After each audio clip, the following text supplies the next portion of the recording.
صلی علی محمد. آئندہ مسائل میں آپ کے سامنے کچھ بتاؤں گا، لیکن اس سال قربانی کے بارے میں کیا کریں گے؟ بہت سارے مسلمان گائیڈ لائن حکومت کا انتظار کر رہے ہیں.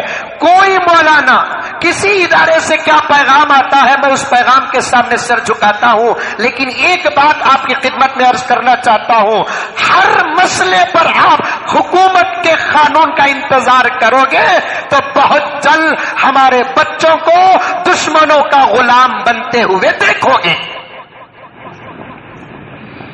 اس بات کو یاد کر کے چلے جانا، اس بات کو یاد کر کے چلے جانا. ہمارا یہ ملک جمہوری ملک ہے اور اس ملک میں ہم لوگوں کو پوری آزادی کا دستور بنایا گیا ہے. قربانی کے بارے میں حکومت کے گائیڈ لائن کا انتظار کرنے والے ذہنی غلامی میں مبتلا ہو گئے. وہ آزاد نہیں، وہ انگریزوں کے دور کی طرح کی غلامی کا بندھا اپنے گلے میں ڈال لیے ہیں. میں پوچھنا چاہتا ہوں اور کہنا چاہتا ہوں، اگر ہمارے ریاست کے وزیر اعلیٰ اگر قربانی پر پابندی لگا دے، اور لگائے تو کس لیے لگائے کہ کرونا وائرس کی وجہ سے لگائے، یہ عقل کے خلاف ہے. کیوں؟ قربانی کو اور کرونا وائرس کو اور قربانی کو ڈسٹینسنگ مینٹین کو کیا تعلق ہے؟ میں اکیلا آدمی ہوں، جاؤں گا بازار میں ایک بکرا خریدوں گا، لے کر آؤں گا، گھر کے اندر ذبح کروں گا اور اسے میں کاٹوں گا اور تقسیم کروں گا. اسے اور کرونا وائرس کے پھیلنے کو کیا تعلق ہے؟ بات صحیح ہے کہ غلط ہے؟ ویسے تو روزانہ شادیوں سے لے کر ہوٹلوں تک لاکھوں مرغیاں کٹ رہی ہے. گائیڈ لائن کا انتظار کر رہے ہیں، شادیوں میں بکرے کٹ رہے ہیں، انتظار کر رہے ہیں. جس پر قربانی واجب ہے وہ برابر قربانی دینا ہے، اس میں کسی کا اختلاف نہیں ہے. 3 دن کے اندر، عید کے دن، عید کے دوسرے دن اور عید کے تیسرے دن قربانی کا پیسہ جس کے پاس ہے وہ حتی الامکان کوشش کر کے قربانی ہی ادا کرے. اس پیسے کو صدقہ کرنا بھی جائز نہیں.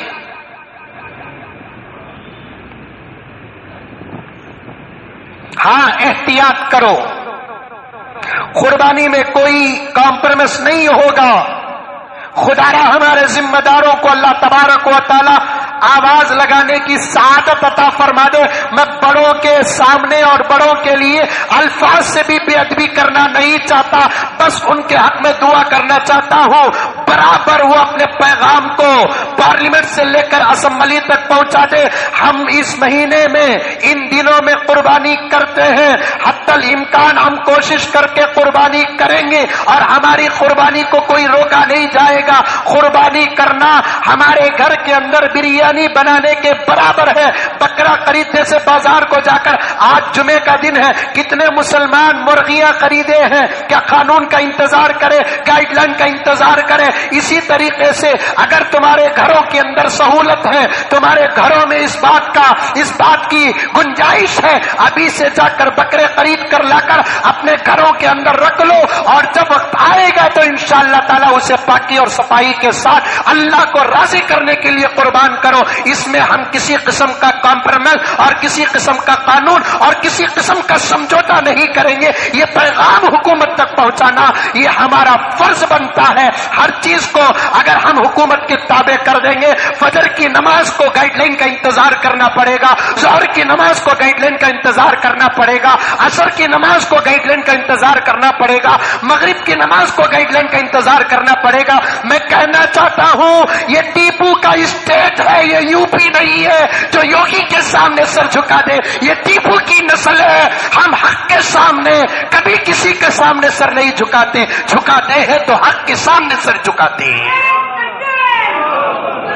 دوستو، قربانی کی تیاری شروع کر دو. جس کے پاس طاقت ہے استطاعت ہے قربانی کی تیاریاں شروع کرو. گائیڈ لائن جائے باہر میں جاؤ. ہاں ہم یہ نہیں کہتے کہ قانون کے خلاف کوئی کام کرو، قانون کے خلاف کوئی کام کرنے کی ضرورت نہیں. اس سال تو میں یہاں تک کہتا ہوں بنگلور سے باہر جا کر کوئی چیز نہ خریدو، کیونکہ بنگلور سے باہر جا کر خریدنا استطاعت کے باہر ہے. بنگلور کے اندر اگر آپ کو سہولت مل گئی تو بنگلور کے اندر 1000-2000 روپے زیادہ صحیح آپ جا کر خریدو. جہاں تک بیل اونٹ کا مسئلہ ہے، اونٹ کا تو سوال پیدا نہیں ہوتا. جہاں تک گائے کا مسئلہ ہے نہ دو، کوئی فرق پیدا نہیں ہوتا. بیل کا مسئلہ ہے، ہوشیاری سے کام لو، محمد کا غلام دھوکہ نہیں کھاتا. باہر جا کر جانوروں کو نہ خریدو، بلکہ ان ڈھنگروں کو کہہ دو، جانور کے پالنے والوں کو کہہ دو کہ جناب تم اگر جانور تمہارا بیچنا چاہتے ہو ہمارے گھر کے دروازے تک لاؤ گے تو ہم خریدیں گے، ورنہ نہیں خریدیں گے. آج اعتبار کا دور نہیں ہے، ورنہ ہم نے سنا ہے کہ جو آدمی جانور بیچا اس کو ہم نے خریدا، گاڑی میں سوار کر کے 6-7 کلومیٹر پار نہیں ہوتے، بیچنے والا ہی پولیس کو انفارمیشن دے کر پھر وہاں پر سمجھوتا ہو کر آدھا پیسہ پولیس کو چلے جاتا ہے، پھر وہ جانور پلٹ کر یہیں آتا ہے. ایسے کئی غیر مسلموں نے ایک جانور کو 10-12 مرتبہ بیچ کر مسلمانوں کو لوٹا ہے. اس لیے بنگلور سے باہر جا کر آپ لوگ کسی بڑے جانور کو نہ خریدو، بلکہ آپ بنگلور ہی کے اندر حتی الامکان چھوٹے جانور بکرے کو خریدنے کی کوشش کرو. اس وقت کے حالات آپ کو یہی کہہ رہے ہیں.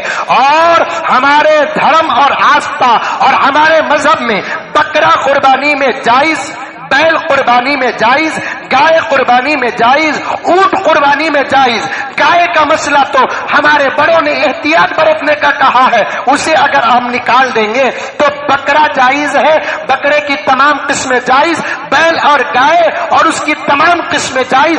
بھینس بھی اگر ملتی ہے آپ کو تو بھینس بھی آپ قربانی میں دے سکتے ہیں.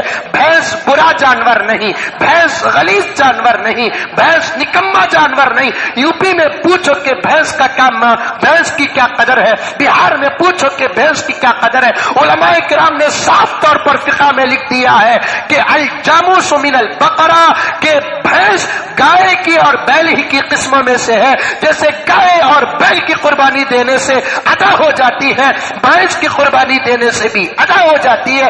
گائے اور بیل اور اونٹ میں ذات کا حصہ جیسے لگتا ہے ویسے بھینس میں بھی ذات کا حصہ لگتا ہے. لیکن ان تمام مسائل کو پیش کرنے کے باوجود آپ حضرات کے سامنے ہاتھ جوڑ کر کہتا ہوں بنگلور سے باہر جا کر کوئی جانور نہ خریدو، بنگلور کے اندر خریدو. جہاں تک ہو سکے بکرا خریدنے کی کوشش کرو.